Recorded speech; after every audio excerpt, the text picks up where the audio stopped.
Hey everybody, and welcome to episode 101 of How I Built It. Today, I'm talking to my good friend and second repeat guest, Chris Lema.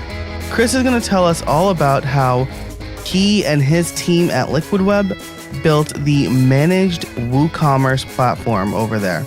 And their goal was to make WooCommerce and e-commerce in general more accessible to people. So he's going to talk through his whole process, as well as some important information you need to keep in mind if you're building a e-commerce website with WooCommerce or any other platform, but we're really going to focus on WooCommerce today. So that is the episode that we're going to talk about today. Before we get started, I do want to tell you about our sponsors, Pantheon, who you'll hear about a little bit later on in the show, and a new one, Loxy. So today is brought to you by Loxy. From the team behind the events calendar, the most popular events plugin on WordPress, Loxy is the online events calendar that makes it easy to display and publish your events on any website. It was built with design in mind to easily fit your website, no matter where it's built. Squarespace, Shopify, and beyond. You'll hear a little bit more about Loxy later on in the show. So for now, let's get to it. Chris, how are you today? I'm doing great. Good to see you. Good to see you too. I'm very excited for this episode. I'm also very excited because we are recording this right before we both leave for Cabo Press, which is a fantastic event that I'm deeply looking forward to. It is the best business conference in Cabo. It may also be the only business conference in Cabo, but it's the best business conference in Cabo. See, I was about to agree with you, assuming you were stopping at Best Business Conference. So with the qualifier, it's 100% true. Yeah. But today, we're actually going to talk about your managed WooCommerce hosting from Liquid Web. Is that right? Yep. Cool. So first, for those who don't know, why don't you let us know who you are and what you do? Sure. So, like you said, my name is Chris Lema. I am the VP of Products over at Liquid Web, and the majority of what I spend my time doing is doing product development and managing product.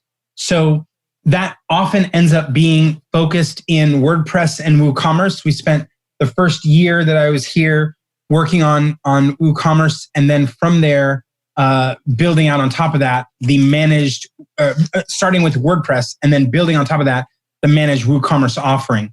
The dynamic is most people know what managed WordPress is because it's been around for 9 years, right? And so people have experienced that difference. If you go back in time, you remember back when if you were running WordPress on a regular shared host or someone at Rackspace, a managed host, and you called in and you had a problem, their answer was, do I need to give you more RAM or do I need to give you more disk, right? That was it. And you're like, no, but I'm talking about the application. They said, no, we don't pay attention to the application, right? Now, 9 years later, everybody has had an experience with a managed WordPress host where you call and you have a question, they know WordPress, so they can help you, and that's awesome. But if you put a plugin on top of WordPress, right, and you're like, oh, I use this classifieds plugin, they're like, no. I don't get into the applications that you run on WordPress. I just go up to WordPress.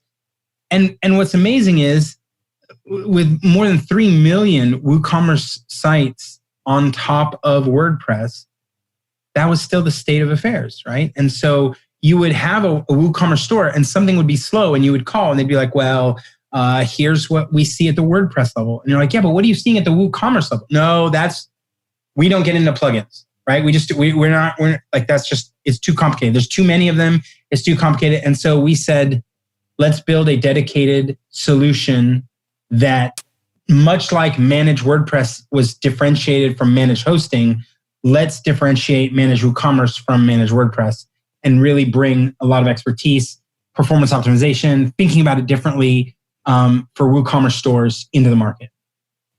Nice. Yeah. And that's fantastic, right? Because those who have been around a while, like you said, will remember calling your hosting company, and the answer that I got more often than not was, oh, well, WordPress is inefficient, so it's probably something in WordPress. And I'm like, well, that's probably not the case. And then they would ask, well, do you need more RAM or more processing? Yep.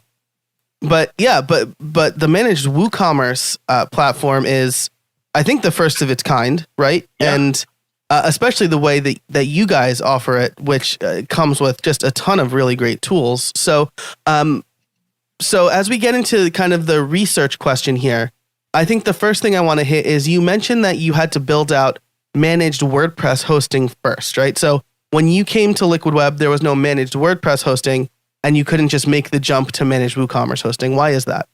Well, a lot of what happens if you're building a managed application in a managed hosting company, right? The managed hosting company pays attention to network and operating system and disk and RAM. The monitors are set for that. But what you do after that, like if I went into our ops team and said, hey, tell me which of our customers on our cloud VPS are getting a ton of traffic, meaning look at the ingress routes for HTTP or HTTPS. If I said, whoa, show me the ones that are getting high traffic that are still HTTP, because I would like to offer them a migration over to HTTPS, they would be like, we don't look at that. Why would we look at the ingress layer for HTTP versus HTTPS traffic for sites that are running on their own boxes? We're the cloud service provider. So when you shift into applications, you have to go, whoa, I need to monitor different things. I need to interact with it differently. I need my support to be different. So thankfully, Liquid Web is already clear they were doing this, right? They were like, we're going to do managed WordPress, because they had done a scan of all their accounts, all their services, and then gone, we have like 30% of our customers, 30% of our servers are hosting WordPress, right? And so we should do this. And what I added to the equation was, yeah, you should. But after that, we should do something dedicated to WooCommerce. And that's when people all start scratching their heads going, that sounds very interesting. What does that mean? And how big could it be? And what could we do? And how would we do it? And to your earlier point, it is different. It's different than there's a ton of hosts, really good hosts that I have no problem recommending, who will allow you to deploy WooCommerce like any other plugin, right? At one point when Bluehost, when our friends at Bluehost launched it, they said one touch deployment for WooCommerce. And you're like, it's one touch for every plugin. Like you just you click a button and it downloads it, right? And so you're like, yeah, there's a lot of hosts and good hosts that can deploy WooCommerce. That's not different. Our competition never, in my mind, it never was, Kinsta, WP Engine, Flywheel, SiteGround, Bluehost, DreamHost. Those were not Pagely. Those were not my competition. My competition was Shopify and BigCommerce, right? Hosted e-commerce platforms. And when you compete at that level, you realize, well, those people are optimizing their system for high traffic load, right? Whereas imagine if you go to a regular WordPress shop and you install WooCommerce, a normative WordPress environment, right? When we're talking about how you build it, you start looking in the details. A normal WordPress environment, if you're a host, you're going to want it highly cacheable, right? So I think the default over at Kinsta is that you get 2 PHP workers. And there's absolutely nothing wrong with that, right? 2 PHP workers. In order to understand what a PHP worker is, you'd think of it as a cashier at McDonald's or Burger King. You walk in the door, there's a line of people, and you go, how many cashiers do they have? And 2 PHP workers is 2 cashiers. You go, okay, why only 2? Well, it turns out if you're running WordPress a lot, you're going to put a caching layer so that most of the requests never hit PHP.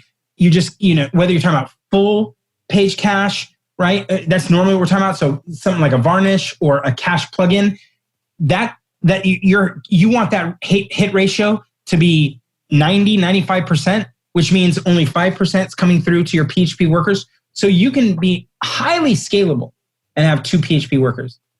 But try and go to any of these places and run WooCommerce, and you're going to quickly go, oh, wait, this platform wasn't really designed for WooCommerce. It was designed for WordPress. It was designed for high cache utilization, low PHP workers, and in our world we go, no. I need 100 PHP workers. I need 300 PHP workers.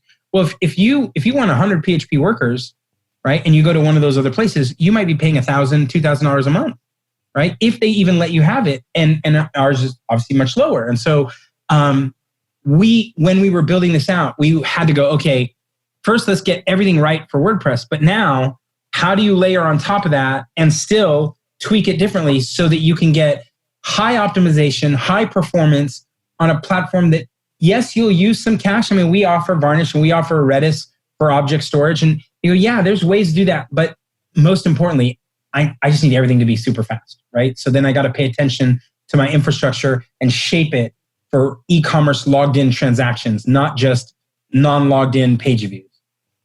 Right. And that's the big difference, right? Is that on WordPress, I publish a post. It's highly unlikely that I'm going to change that post for a long time.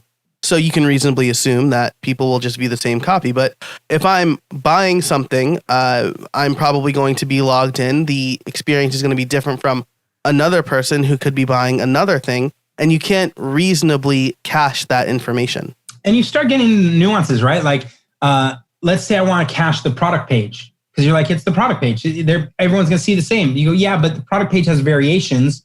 Mm-hmm. The variations are changing in inventory. And I don't want you to pick a blue shirt that's size large when that large blue is no longer in inventory, right? So now I'm dynamically changing that. And so you're like, oh, yeah, this is going to be more complicated than just a regular blog post. Right. Or if you're, split testing prices or something like that. Yep. There's like a lot of things that are moving parts with an e-commerce store. Yep. So you went like pretty deep there talking about like PHP workers and stuff like that. But you also include a lot of extra services for WooCommerce shop owners. Can you talk about like kind of what the decision making was there? Like I see you include Jilt, you include Glue, and things like that. Yep. So here's the thing, right? Again, if you get to the point of saying, my customer, the competition I have for that customer is buying Shopify right now, or they're buying BigCommerce right now.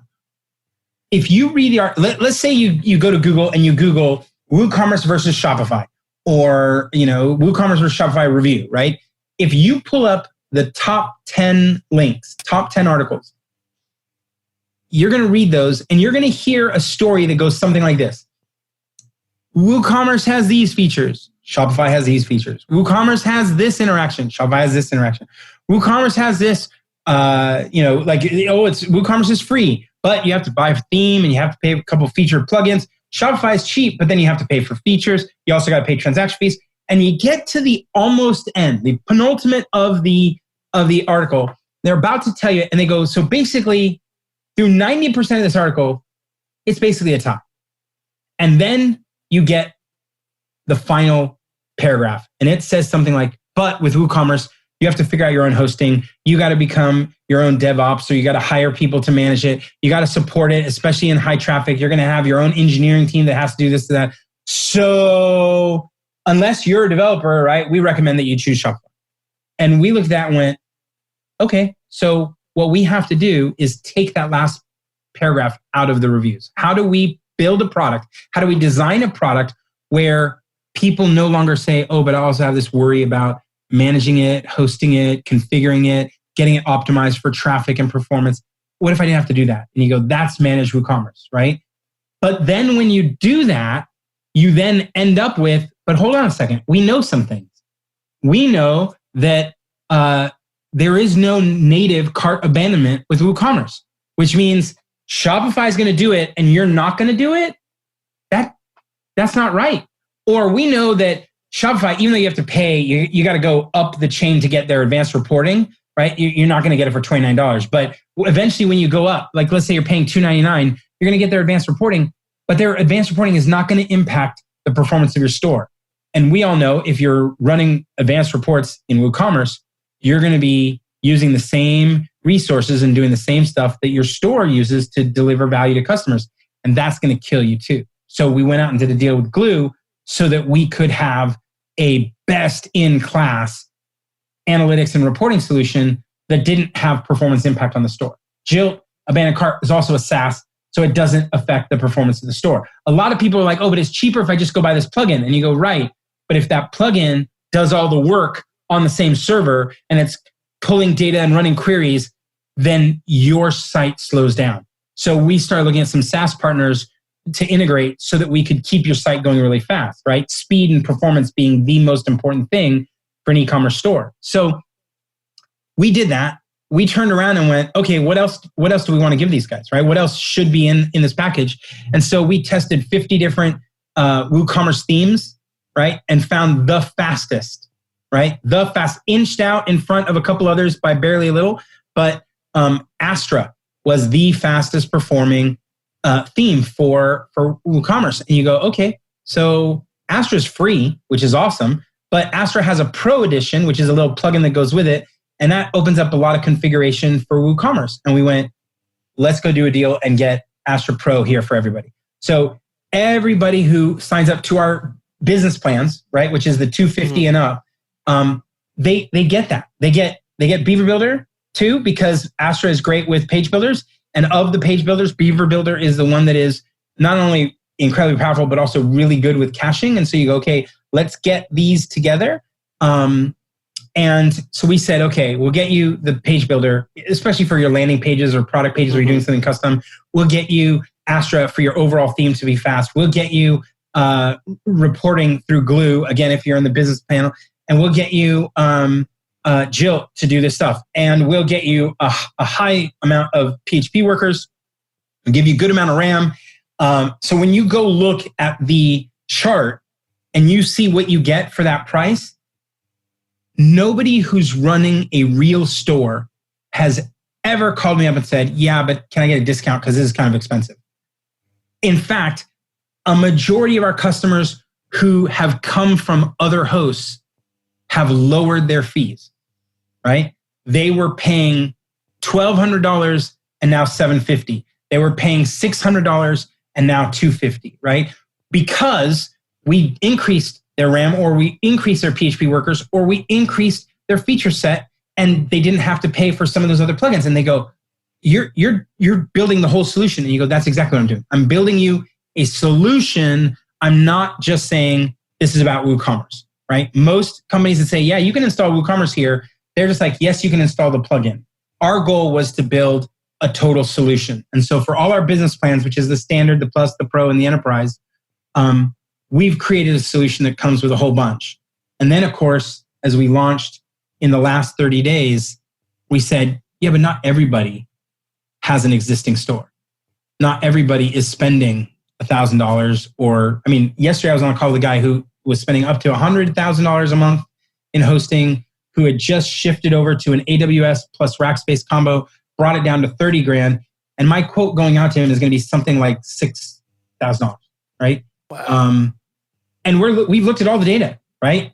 And what they're paying for is not always just the hosting. They're paying for the support, or they're paying for the knowledge that can help them with this, or they're paying for the ability to extend their servers when they need to do stuff, right? Dynamic adjustments. But they're paying a lot, and almost everyone that comes over starts paying less. But that's because they're serious, right? 400 to 500 concurrent users on the site at any given moment in time, right? You're like, yeah, all of us would love to have stores that are running 400 or 500 people at the same time, hitting that store, trying to buy stuff. There's a lot more people that are looking for starter plans, right? And so, over the last 30 days, we've rolled out 3 of our 4 starter plans. The beginner plan, now we have the basic plan, and we have a marketplace plan. The one that'll come out in the next couple of weeks is our drop shipping plan. And those are all for people who are just getting started, right? The beginner plan starts down at $39, and then the others are $99, $125, $149. And the dynamic there is people who want to get started. You tell me you want to get started with drop shipping. I'm going to get you started with drop shipping, right? Like, you're going to be ready to go. You want to start with a marketplace? I'm going to give you the marketplace Docan plugin, and we're going to help you get started with Docan so that you can run a marketplace, right? If you're a beginner, we wrote some additional code that locks in either how many SKUs you have, right? So you could say, oh, I have only 15 SKUs, but I want unlimited orders. Or you can say, I have, way more than 15 SKUs, but I'm going to tap it out at 150 orders, right? And that lets us really constrain it, which allows us to shape how many resources we put against that. But you get started for $39. And at any point, if you're like, oh, I want to take off the constraint, our basic plan is, we run one command, right? And we'll take the constraints off and you shift into the basic plan at $99. And if you are making enough sales at $39 to say, I'm ready to take off the constraints, then $99 is not a problem, right? So we started with the serious plans because we started with serious stores and customers that were running serious stores. And then we said, now let's back up and fill in the bottom part of this to make sure that people who are just getting started had an easy way to do that too. Today's episode is brought to you by Pantheon. WordPress 5.0 and the new editor, Gutenberg, are coming. Are you prepared? Do you want to learn about the changes in advance? Pantheon has gathered resources to help you prepare, including webinars and tutorials.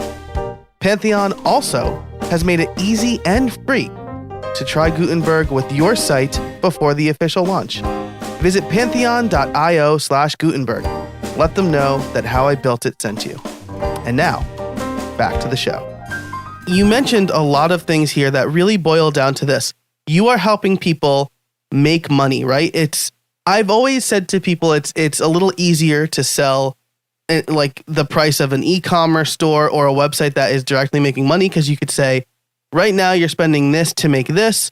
I can help you make this if you just increase your spending a little bit, right? So like for the beginner, if they're spending $39 a month, if they make 2, 3, 5 sales or whatever, that's justified, right? And they're able to go to the next level where they're getting more resources, more tools. When you get into Jilt's pricing model is incredible, right? Because the first 25 recovered carts are free or something like that. And by that point, you're like, well, they've already recovered X amount of dollars for me, so it's worth paying for. So you really are helping people get started with online, with e-commerce. And then you're, making them customers for life because you offer the best service. So that is exactly right. Our goal is eventually to make sure that people think of WooCommerce in the same way they think about Shopify. Today, people go, oh, Shopify, I don't have to think about it at all. And WooCommerce, oh, there's so much to figure out. And we go, well, actually, I think we can mitigate that so that there's not a lot for you to think about. But once people start working with it, right, you start realizing, wow, I have some constraints in a Shopify or BigCommerce world that I don't have in WooCommerce. The flexibility, the open source, the speed of customizing something, right, is dramatically different. And so you get customers who are saying, oh, by the way, I have this one-off inventory system. And you're like, yeah, there's a plugin for that. And they go, that's great. Shopify couldn't do it. Or they go, oh, well, there's a plugin that does part of that, but doesn't do all the rest of it. Oh, but it's open source. So your development team can take it and layer on top. And they go, this is amazing. That just took 2 months of our development time. You go, right. So the flexibility of WooCommerce allows us to compete better with Shopify if we can do the rest of our part right? If we can get rid of the headaches around the hosting and everything else, then we can do all that. And then where we really spend time is helping people speed up their stores, optimizing it, making it go faster so that they make more money, right? We had a customer who was using WooCommerce on AWS. They crashed. They just straight up fell over. And minutes after a launch. And so I got a call about 8 p.m., 7 p.m., said, hey, can you get on a phone call with these guys because they want some help? I'm like, yeah. So we started the call at 8, just like this, on a Zoom call. And I was on, and I told them, I won't get off this call until we have a plan, right? So we were on the phone with them until 2 a.m, right? Wow. But by that point, I pulled all their code down. We had done a scan over a bunch of stuff so I could figure out what was going on. And I went, oh, this is a problem, this is a problem, this is a problem. The development agency was on the call too, and they were like, we're out of our league. Like we didn't know what to do. And it was fine. There was nothing wrong. They just admitted, right, when they designed the entire theme using ACF as their page builder, right? Mm-hmm. And they hard-coded things. So if you hard-code something, part of what that means is the full page won't load unless each component loads, but that component was tied to a plugin that was really poor performing. So when you turn off the poor performing plugin, then the panel doesn't load. If the panel doesn't load, the rest of the page doesn't load, you're white screen. And you're like, guys, you gotta, like, this is a bigger problem, right? So we say, well, you have a whole audience that is ready for this launch. Let's just go spin up a new store, a little pop-up store just for this one product. And we'll get you making money. And then we'll turn around and we'll integrate it back in and we'll do this. So in 2 hours, they generated, we did that. We helped them spin up the new site, get everything configured, get it running, bring their product inventory over for that product line. We launched within 48 hours. Wow. Right?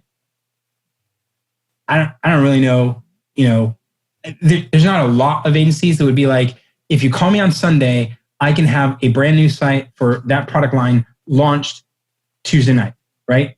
Because most of them are like, well, if you call me on Sunday, we can have meetings this next week, and then we can get on a deal, and then we can put out a project plan, and maybe in 3 months. But these guys had an audience that was queued up, ready to buy product, right? So we did a pop-up store, got it up, and the first 2 hours, right?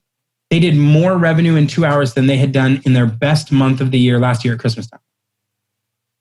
Wow. Right? Now, what we focused on was the engineering, the infrastructure, and at the low level, the code that would make sure that their page could load fast. When we first started working with their pages, we were loading in 28 seconds. Right? I'm like, well, it doesn't matter if it goes down, because even when it's up, it's not really up. Right? Yeah, right. And then we got them down to like 1.7 seconds, right? And it was fantastic. And then even as we were doing it, I don't recommend this to anyone, but while we were doing it, there seemed to be some problem with the payment gateway, right? And so people were queuing up and getting stuck right in that. Like, you could watch it in the Google Analytics real time. We're watching it and seeing there's this choke point. People are sitting at the checkout, and there's too many people at the checkout concurrently. There's a problem there. And we started looking at the API calls to PayPal and going, oh, there's a problem, but it's not on our side, it's on PayPal. So we say, let's switch the payment gateway to PayPal standard, where we just route them to PayPal and they can just check out there. We're not going to use their API. I'm not joking. We did the change in real time, right? So I got a developer who's on the phone with me, and I'm like, okay, install the standard. Okay, get it configured. Okay, but leave it inactive. Okay, I have it here. Now, look at the product guy on their side. Tell me, you look at the numbers, right? Where are we at? Let's get to a point where it slows down for just a second. Okay, we went from 800 down to 200 people concurrently on the checkout. Okay, now swap. I'm going to turn this off. You turn it on, and everyone will just move on with their cart active straight to PayPal, right? And they didn't. Not only did they not lose a thing, all of a sudden you saw in real time, right? You saw, people are no longer choking up here, right? The checkout page is not aggregating all these concurrent users, but also, right? Look at PayPal now, just bringing in money, right? One order after another, after another, after another. And we're like, okay, we're good. And the CEO of the company's like, do you always do that? Like, do you have to do, like, I've never seen that happen. I'm like, yeah, I don't recommend changing payment gateway in the middle of a product launch, right? But you had a problem, and we had to solve the problem, because what you don't want is everyone to look back later and go, yeah, that was a mistake, and we couldn't get that done, but lesson learned. I guess we'll learn for 6 months later for our next product launch. You're like, no, there's money on the table right now. Right. That's an expensive lesson to learn. That's right. Especially one that you could fix in the moment if you can. Yeah. Wow. So that was, this is not a video podcast, but if you could see what I looked like while he was telling that story, it was like the same look I had when watching like The Last Jedi, just like during the fight scene with Rey and Kylo Ren. So that's an incredible story. And I haven't even gotten to the title question yet. We're coming up on time.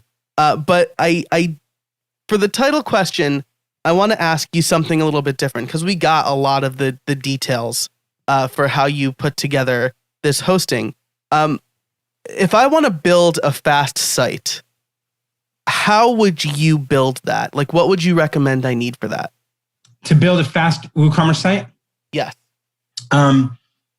So there's several dynamics that are at play here, right? First of all, you need image caching and image CDN. You need image compression. So people will upload images that are way too big, that they don't need. I mean, they're only going to show 600 pixels wide and they upload a 5 meg image. And you go, no. So you want to compress your images. You want to use a CDN, right? For the non-image files, whether you're talking about your JavaScript files or if you have PDF files or anything else, you want to be able to get those in the broadest and most distributed dynamics so that anyone anywhere in the world who pulls this up is getting it from the edge rather than running all the way to your server, which allows you to have more transactions per minute on the server because they're not worried about doing other things. That's another piece you want to do. You want to do something we call, ruthless prioritization, which is look over every single plugin and figure out if you need it or don't. There's a lot of plugins on sites that you just go, nope, you don't need that, you don't need that, you don't need that. What you really want to do is evaluate the performance impact of any site, which means you need to get good at testing. But you want to understand the performance impact of any plugin on a site, but you also want to understand the revenue implications on a site.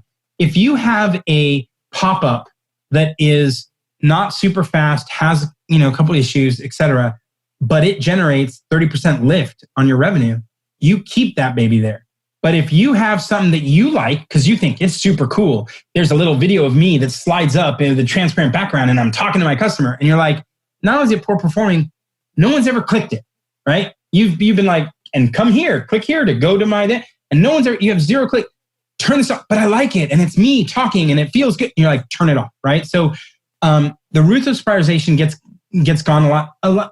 Another thing we see in there is that sometimes you have plugins that you're using one feature on a plugin that has 48 features, and yet you got to load a bunch of JavaScript every time that page loads. You got to load a bunch of images and other scripts, and you're like, no, this is bad. Let's just take the one feature you really need and load it into something like code snippets. So it does that one feature. And that's, again, a lot of mistakes that happen when a store is built by someone who may not know how to write that line of code. So they just keep grabbing plugins off the shelf. And you're like, nope, that's suboptimal because you're causing the PHP engines of your server to do work, to parse and process stuff that you don't even need because it's not a feature you're using. Then I'd say there's a whole bunch of either it's in WordPress or WooCommerce. There are settings and features that really you can turn off. Perf Matters is a plugin that I use often. Perf Matters will let me quickly turn a bunch of these things off, right? Like Windows used to have a writer, Windows Writer, which let you write blog posts from their desktop. There's code base in WordPress to let you hook into that. If you don't have a Windows computer at all, you're not likely to be writing your blog from there. And if that's not part of what you do, turn that off, right? So part of what happens is you use something like Perf Matters to close it off. But Perf Matters also has features like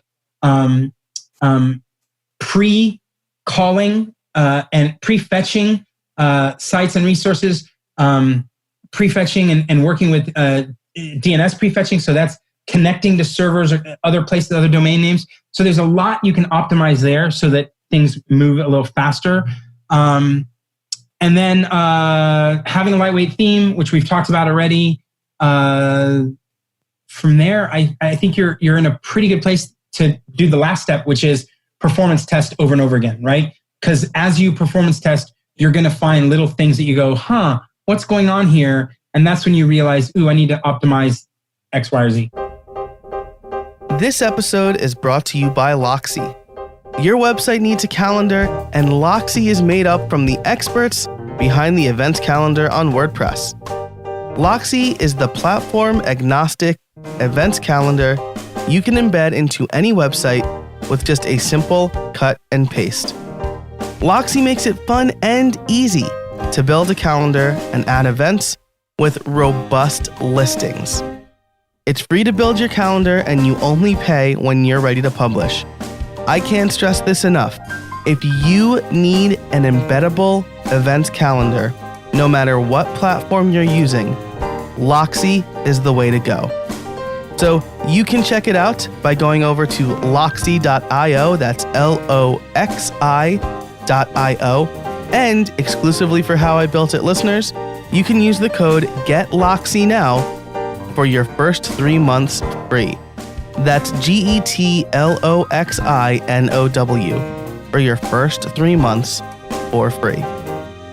And now, back to the show. You mentioned Perf Matters. That's a WordPress plugin. I just picked up WP Rocket, which I think maybe does something similar. Do you have a preference one over the other? So I like WP Rocket a lot. And on our particular platform, because we're offering Redis and because we're offering Varnish, and because we roll in a couple other things, some people go, oh, well, I don't think I need WP Rocket to do that. But if you're not on our platform and if you're just trying to get a site fast, WP Rocket, it can be an incredibly useful product to help you navigate through a couple of these different things, right? Not just one thing, right? So you'd want to look at a couple of these different tools to see what's right. But it does some optimizations, and it also provides some cache, and it lets you connect to other solutions if you need to, right? So there's a lot in there that's very, very powerful. Gotcha. Yeah, cool. Very cool. I was between the two, and I saw your testimonial on the WP Rocket page, because I have Liquid Web managed WordPress hosting. I don't have managed WooCommerce hosting yet. So we can work on that. Well, cool. So there'll be a bonus episode after this where we talk about that. But there's a lot of really great information in there, right? So if you are not on Liquid Web hosting, then these are definitely some really good takeaways. We also talked a bit about your plans for the future. You mentioned that you're rolling out a drop shipping tier or level. Yep. I just spoke recently to Anton Crowley from Dropship Lifestyle. That episode is actually coming out after this one launches. But drop shipping is a very interesting topic to me. Maybe in the last few minutes, your plans for the future. Why did you choose drop shipping as a specific level? Because when we talk about people who are getting started in e-commerce, the two that are the hottest in 2018, predicted to also be hot in 2019, right, are drop shipping and marketplace. It doesn't mean that people aren't going to do courses. It doesn't mean people aren't going to do membership sites. It doesn't mean they're not going to do lots of other things. But the hot ones, the ones that are tracking and people are searching for in Google Trends, and the ones that people are looking at in other platforms like Shopify, you look at these things and you just go, yeah, people want this, right? One of the things that they have in common, drop shipping and marketplace, is people don't have products. So when you don't have products, but you want to get into e-commerce, what do? Well, you let other people bid you the products, right? Or you let other people create their stores in your store and let them sell their products, right? So either way, dropship or marketplace is there. So our drop shipping integration is with a SaaS product called Shopmaster. And most people I talk to have never heard of Shopmaster, right? But again, the people I'm talking to are WooCommerce people. So they're always talking about, oh, I did a Google search for WooCommerce and drop shipping, or WooCommerce and AliExpress, and what are the plugins there? And there's Ali Dropship, and there's Woo Dropship. And I mean, there's a couple of those. None of them were doing what I wanted out of this, right? That's where I went, okay, let's go figure out what happens if I don't just want to be with AliExpress? What if I want to be with, Amazon too? Or what if I want to be with, other pieces? What if I have more than one website, right? You start getting into these nuances and you realize, no, I need a better one. And of course, as you know, I'm a big SaaS fan. It's why we do so much what we do, the way we do it. And so we went looking for a dropshipping SaaS that we could integrate with. And that's Shopmaster. So we're very excited to roll that out in the next couple of weeks. Very cool. Well, I'll be sure to try to pair the dropshipping episode closely with this one so that you kind of get a 1-2 punch. That's right. For your 2019 plans. You can get the Liquid Web dropshipping tier, learn how dropshipping works, and maybe have a lucrative 2019. That is, always it's a pleasure talking to you, but I do need to ask my favorite question. You provided a very good answer to this last time, which is, do you have any trade secrets for us? Yeah. I think I can give you something interesting.